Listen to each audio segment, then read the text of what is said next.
hanya ada satu tulang yang itu tidak akan hancur. Dia akan tetap ada, walaupun dia dibakar. Bismillahirrahmanirrahim. Bicara hari kiamat. Ada orang yang mati dikubur. Ada orang yang mati dimakan oleh binatang buas. Ada orang yang mati di lautan, dimakan oleh ikan-ikan, dan mungkin sebagian itu kita makan. Sebagian ikan itu kita makan. Bagaimana nanti proses dibangkitkannya manusia? Subhanallah, Rasulullah sallallahu alaihi wasallam menyebutkan bahwa walaysa minal insani syai'un illa yabla. Semua tubuh manusia itu akan hancur, akan hilang, illa azman wahidan. Jadi hanya ada satu tulang yang itu tidak akan hancur. Dia akan tetap ada, walaupun dia dibakar umpamanya, walaupun dia menjadi debu, menjadi abu, yang abu itu ditebarkan, ada satu bagian yang akan tetap. Kata Nabi SAW, namanya itu ajibud danab. Jadi ujung dari tulang ekor. Wa minhu yurakkabal khalqu yaumal qiyamah. Dari sinilah manusia itu akan dihidupkan kembali.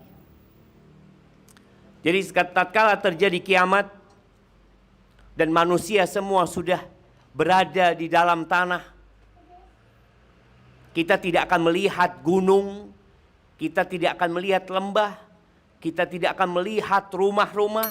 Mungkin gedung tertinggi yang kita lihat di Jember ini semuanya akan rata sama tanah. Tatkala orang-orang kafir meragukan adanya kiamat, mereka berkata apa? Wa yas'alunaka 'anil jibal. Mereka bertanya, gunung gimana? Oke, kalau kita mati, bagaimana dengan gunung-gunung ini nantinya? Apa kata Allah? Faqul yansifuha rabbi nasfa. Katakan kepada mereka, Tuhanku akan menghancurkannya sehancur-hancur. La tara fiha iwajan wala amta. Enggak ada lagi nanti yang naik, yang turun, semuanya akan rata. Jadi ada fase vakum dunia ini. Malaikat-malaikat pun mati. Di situ Allah Azza wa Jal menurunkan air hujan. Kata Nabi SAW, thumma yunzilullahu mataran. Kemudian Allah Jalla Jalaluh menurunkan air hujan. Tapi air hujan ini spesial.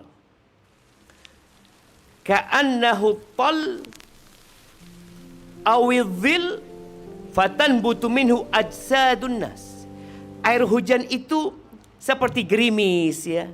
Enggak kencang airnya, seperti naungan, tapi seperti mani. Dia itu lengket.